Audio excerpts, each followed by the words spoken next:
So the other day I posted on my community tab asking you guys for some video suggestions, and a lot of you said do your mock draft for the up and coming NHL draft, and I'm pretty surprised that I haven't done one of these just yet. But right now my main focus is still on watching the playoffs and stuff like that and coming up with new video ideas. And a lot of you said do the entire first round mock draft, but in this video I'm only going to do the top 10 just because I don't really have a good understanding for every single prospect, like 1 through like 35 and stuff like that. But I do have a pretty good understanding of the top 10. I know a lot of their strengths and weaknesses and the team needs and stuff like that. So that's kind of what this mock draft is going to be based off of. And remember, this is just my opinion. It's probably not going to be how the draft unfolds, but make sure to let me know down in the comment section where you guys think some of these players will go. And without further ado, let's get right into it with the New Jersey Devils. So no surprise here, I have the New Jersey Devils selecting Jack Hughes with the #1 overall pick. I think they struck gold with this. New Jersey fans have to be very, very excited with them winning the draft lottery. Obviously, they already have Nico Hischier,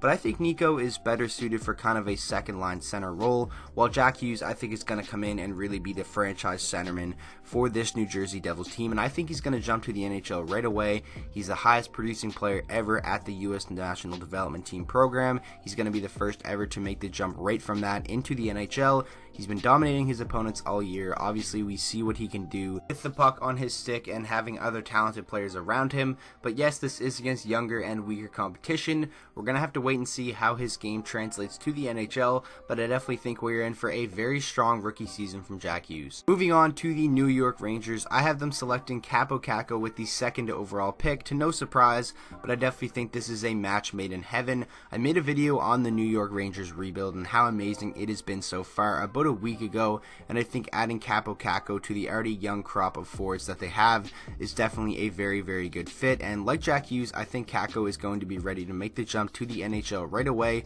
and be a very solid rookie. I think he could be a favorite to win the Calder Trophy next season.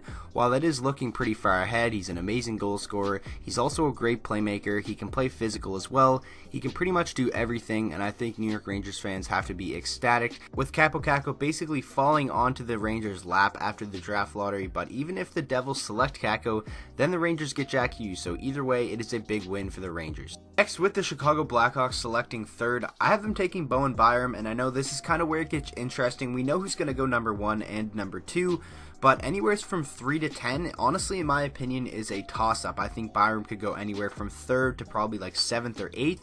It's definitely going to be a very, very interesting draft, and I wouldn't be surprised if the Blackhawks are going to select Alex Turcotte, who's an amazing young talent, but I'm going to go with Bowen Byram for them. They already have Henry Jokiharju, Adam Boqvist, Eric Gustafsson had a fantastic year for them, so they have a nice little young defense core kind of, blooming there, and I definitely think if you add Bowen Byram to that group of 3, you have a really, really good top 4 moving forward into the future with Duncan Keith and Brent Seabrook obviously getting up there in age. So with the 3rd overall pick, I think the Chicago Blackhawks will select Bowen Byram, but I would not be surprised if they go a different route and take a guy like a Turcotte or something like that. So next up, with the 4th overall pick, I have the Colorado Avalanche selecting Alex Turcotte. Now, it seems like Colorado might have lost this draft lottery. Obviously, fans would have wanted that #1 overall pick. They had the best odds, ended up falling to #4, but they're still going to get an amazing player.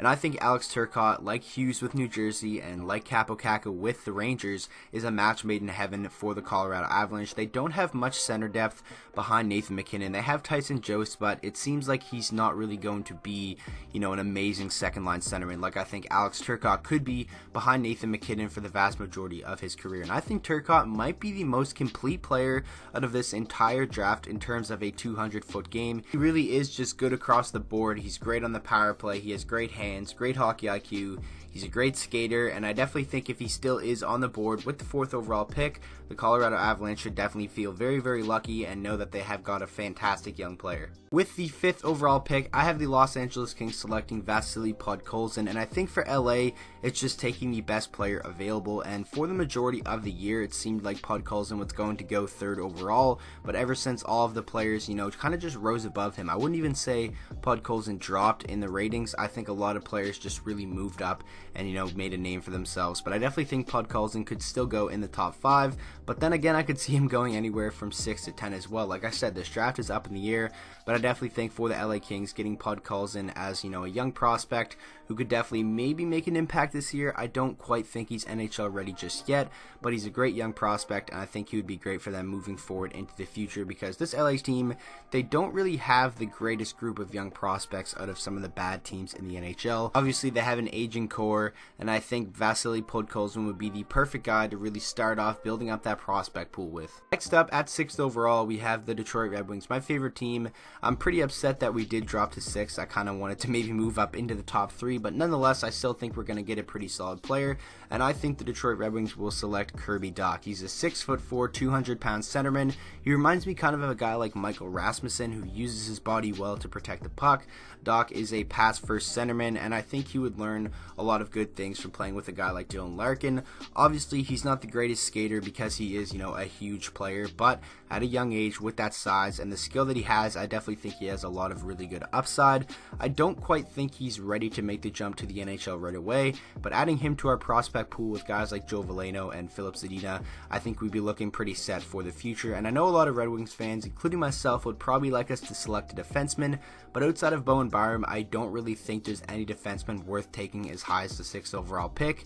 If Bowen Byram fell into our lap at 6th overall, I would be ecstatic, but I definitely can't see that happening. But I could see Detroit, taking a different route and maybe taking a winger like Matthew Boldy, who has really shown up over the past couple of months and really increased his draft stock. But in the end, I think Detroit's going to go with Kirby Dach. Next up, we have the Buffalo Sabres, and obviously they didn't want to be in this situation again, selecting another top 10 pick. They wanted to be in the playoffs, and over the first month of the season, it looked like they were going to be, but I don't think another top 10 pick would hurt this team in the worst way. And for them, I think it's selecting best player available. They have their franchise forward, they have their franchise defenseman, so I think they're going to end up going with Dylan Cozens. He's a 6'3", 181-pound centerman from the WHL, and for his size, he definitely has some great speed and skill, and I don't think he's going to be NHL ready right away. And I'm going to say that a lot of times, in this video, I really only think maybe the top 4 are going to be ready to make the jump to the NHL immediately, but nonetheless, adding Dylan Cozens to a team who has Jack Eichel, Rasmus Dahlin, Ristolainen as well, Casey Mittelstadt, obviously Alex Nylander and stuff like that, I think they definitely have a really good, nice young core moving forward, and eventually this team has to be a playoff team, right? I mean, all these top picks, hopefully Dylan Cozens turns out to be something special for them. Next up, with the 8th overall pick, we have the Edmonton Oilers, and I think they're going to go the route of taking a winger, because obviously I think that's what they should do. They want to find a winger to pair with Connor McDavid in that top 6 eventually, and they already have a lot of great center depth with Leon Draisaitl, Connor McDavid, and Ryan Nugent-Hopkins, so I think Peyton Krebs would be a pretty solid fit for this Edmonton Oilers team, and maybe in the next few years be a player that's able to come in and be an impact guy, and maybe even play on the wing of a Connor McDavid. He's a creative player, and I definitely think his speed and playmaking set up with Connor McDavid would be a match made in heaven, and then maybe you play a sniper on the other wing with a McDavid and Krebs, and then I think you have a pretty fantastic line moving forward. But I definitely think I could see the Edmonton Oilers going a different route with now Ken Holland at the helm and making these decisions. It's going to be very interesting to see what route the Oilers take. Do they draft a defenseman? Obviously there is Victor Soderstrom, who is probably the next best defenseman in the draft behind Bowen Byram. Do they take a Kol Caulfield, a Matthew Boldy? It's going to be very interesting to see, but ultimately in the end, my prediction, I think they're going to go with Peyton Krebs. Selecting 9th overall, I have the Anaheim Ducks taking Trevor Zegras. Now I know a lot of people are probably going to get mad at me for even having him this low, but I think he could be one of the hidden gems of this draft, and I honestly could see him maybe even going 4th to Colorado, 5th to LA. I could see him going anywhere from 4th to 10th. It definitely, like I said, is up in the air behind the top 2 picks in my opinion, and Zegras, I honestly think he doesn't get a lot of recognition that maybe he should, because he does play obviously with amazing players like Turcotte and Jack Hughes with the U.S. National Development Team. So Zegras, I think he's an amazing fit for the Anaheim Ducks. They don't really have many good center prospects. Obviously Max Comtois is basically a winger.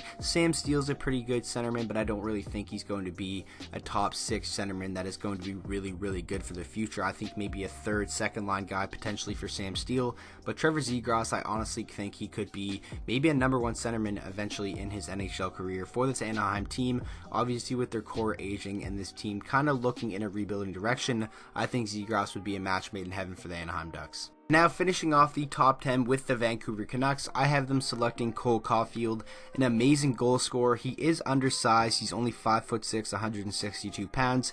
He's a winger from the U.S. National Development Team. What a program they have. They have been developing some amazing young prospects over the years. Definitely very, very impressive. But Kol Caulfield, like I said, he's an amazing goal scorer. He basically scored at a goal per game with the program this year. Obviously in the most recent under-18 tournament, he lit it up in terms of goal scoring. So I think the Vancouver Canucks would be very happy to get him with the 10th overall pick, and this is a pretty center-heavy draft, but I don't think this Vancouver team needs a centerman. I think Adam Gaudette is a good third-line centerman for their future, and then you have Pettersson and Bo Horvat in that top 6, so I think they're pretty set in that aspect. So getting an elite goal-scoring winger like a Kol Caulfield potentially for the future, I definitely think that would be a very, very good pick for the Canucks. That is going to do it for this top 10 mock draft. Like I said at the beginning, I'm not familiar enough or didn't do enough research just yet to do a complete first round mock draft, but maybe I'll potentially do that when the draft does get closer.